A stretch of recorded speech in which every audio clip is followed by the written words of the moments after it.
This Monday, we completed Classics NCERT Geography in 20 minutes, and definitely we would try to cover more portions in that little time.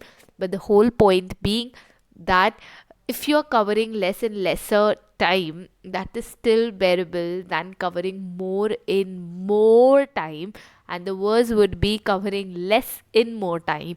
So there are a lot of tips, tricks and rules to study NCERT, know about NCERT and proceed with NCERT, and you are bound to follow all those, because if you don't, you just remain somewhere at the side, because at the end, when you're completing just your NCERTs, a lot of people have started with their professional books, with everything like that. So you need to make sure that even if you do not complete everything, that's fine, but it's like paying 100 rupees just to get a 10 rupee dairy milk. That wouldn't be any day worth it. So here are some rules that you should follow while studying NCERT. Let's begin.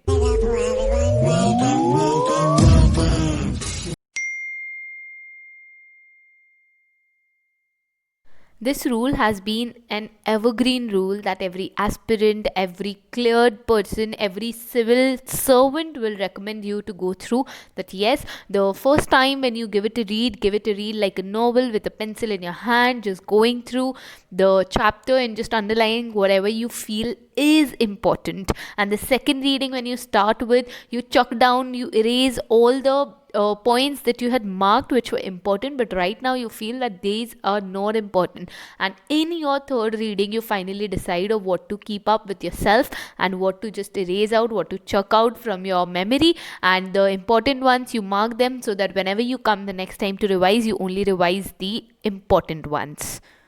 But the problem is that what with people who have started their preparation in the minimal time possible, like you have 6 months. What if you start your preparation today and you decide for yourself? How can you just give yourself 3 readings for NCERT with such a vast sources of book before getting into the professional books? So yes, this advice is magical, but not for people who have very less time to prepare. What to do then?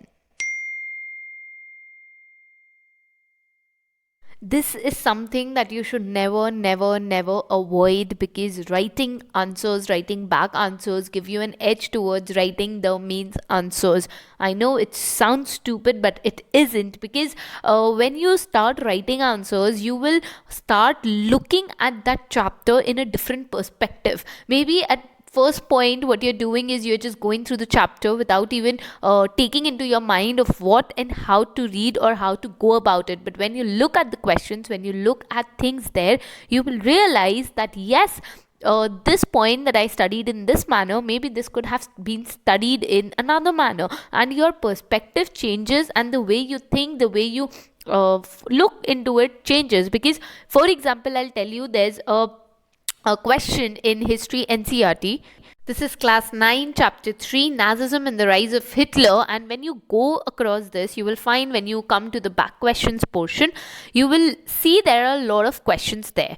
But the whole point is that in all of this, when you look at the questions, you'll realize that yes, there's a question which asks you about the role of women in Nazism, and then they ask you to compare it with the French Revolution thing that happened. So in this, you will come to know about the answer, and when you start framing your answer, you'll realize what were the role of women in everything. Now the whole point is that this question has been there in UPSC mains, and forget about this, role of women in Indian national movement has been a favorite question of UPSC. I've heard it from a lot of toppers speaking about this. So the whole point is, once you start writing answers in this easy manner, this gives you a confidence, as well as it opens your mind towards how to go about your answers. It might just open your mind towards how to write role of women in national movement. I know it might sound stupid on my part when I say that do all the activities or read all the did you know, wherever you get, whatever, in whatever way you get, just make sure that you do not miss them out. Because yes, I am correct, if you look at them, if you look at the activities that is asked for you to do, or if you look at the find out things, you will find that a lot of things are there which you did not know. and some might just change perspective of yours regarding the topic that you're reading. Like for example, why does Inna Kran say I could only say for myself? How do you view her opinion? This whole point is that if you look at what did she say, what did she hear, and then you write on whatever she's writing and everything like that, you will start framing an answer in a different perspective. It is not just a chapter that you're reading, but you are starting to think how UPSC might ask you the question. It never asks you directly, right? Like for example, let's take, there's two figures that's there in the chapter. We've taken this from class 9 again, chapter 3, the same example book, I mean chapter. So what do they tell us about Nazi propaganda? How are the Nazis trying to mobilize different sections of the population? Now this again becomes important because all of these are the way the questions are asked in UPSC mains. They will never ask you who was Nazi, who was Hitler, or why did Hitler do this, what was the objective, or something like that. These are the way they ask you the question. So you are framing yourself that way. For example, why 82 degree 30 minutes east has been selected as a standard meridian of India. You will mostly learn from NCERT that yes, this is the standard meridian of India, and this and this and this. This is a very simple question, and most of the time we do get the answer for this. But why is the difference between the durations of day and night hardly felt at Kanyakumari but not so in Kashmir? So this again becomes a little tricky question.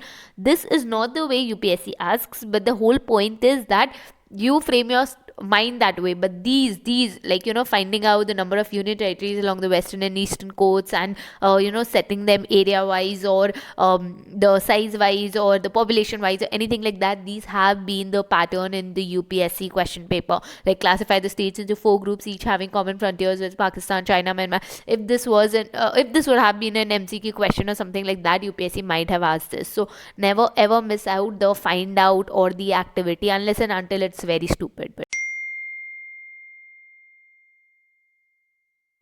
just like looking down at the syllabus of UPSC, you get a lot of things to know, and you know, you can make a plan, a pattern for yourself. The same way, if you look at the contents of the NCERT, you at least will be able to make a pattern for yourself. Like histories, already it's completed in my Instagram page, so you can go refer there. The link is in description. But let's take an example, a small example for geography. This is class 9. You will know that yes, class 9 geography is all about India and everything. So whenever you're revising anything about India, you can refer to only class 9 geography.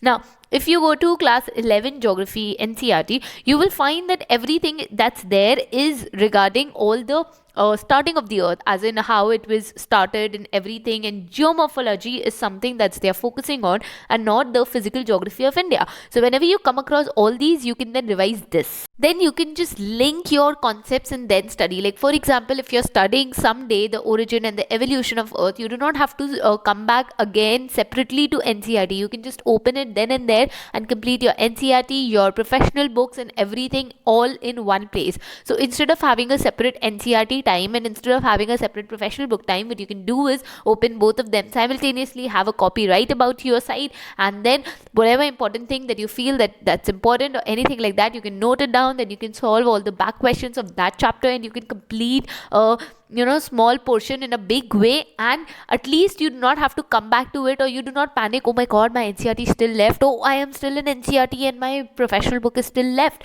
So you do not have to do that. Maybe it takes you an hour more, but at least you are doing it beautifully, and then you can directly refer to your mains answer sheets, and then you can go further with it. So that's the whole point, that content breaking helps you in a lot of ways that you can't even imagine. Now, one way of revision I already mentioned, you can link in study so that you do not have to keep revising and you do not have to make it all hectic for you, and you can break down everything in one small page, and that becomes easier for you to revise. But the second thing that you have to do is you do not have to be a donkey and revise everything from the scratch to the end as in how it follows. So what you have to do is you have to select what all are the topics that are repeated again and again, and you revise those topics more than you revising everything all together. So that's a smart revision that you need to focus on, and that is why you're required to read NCERTs 2 times, 3 times, so that you get to know what all are important, what all are not important. You can chuck out all those are not important. You can at least just know about them, but that's not required in details, and accordingly you can proceed with your stuff. So this is called smart revision, guys. Make sure that you follow this, because most of the time we've heard a lot of people say that 80% of the UPSC papers are from the 20% of the syllabus, and most of the time we fail to crack it no matter how much we study, because we study like donkeys the whole of it, because we believe in smart work, hard work. Hard work is important, hard work is beneficial, and everything is correct. But if you are just doing the hard work and the rest of them is doing the smart work, the rest of them will win more, ahead from you. So make sure that you do the smart revision. I am sure that if you follow all these 5 points, this will take you somewhere ahead from what you are, where you are. And trust me, this is a very slow process if you go through the reading continuously 3 times and 4 times a day. Even if you have 1 year to your preparation, not even 6 months, trust me, your 4 months, 5 months just goes in NCERT and you do not even know, do not even realize that where do you stand. Think wisely over it, choose smartly whatever you're doing. Just make sure that anything that you're doing is going inside your head and not just on your papers, thinking that someday it will go inside your head. So when you're reading NCERT, make sure that you have all the resources beside you, the syllabus, the question paper, the professional books and everything. And if you're reading this chapter, make sure that you have other books and everything aside, and do not just segregate NCERT from your professional books. Everything is a part of UPSC preparation. Let's do it all together. And if you think that you have enough time, the first is the magical rule, you can follow that. But this video was for people who do not think that they have enough time, and even if they have enough time, they would want to focus more on practicing answers or writing answers instead of focusing on just reading NCERT and then just getting lost into the chapters, not even realizing how to come better off with that. And trust me, for people like me who find NCERT way boring than it could ever be, please do follow this instead of just following that. We meet next on Friday. Until then, keep studying. Thanks for watching.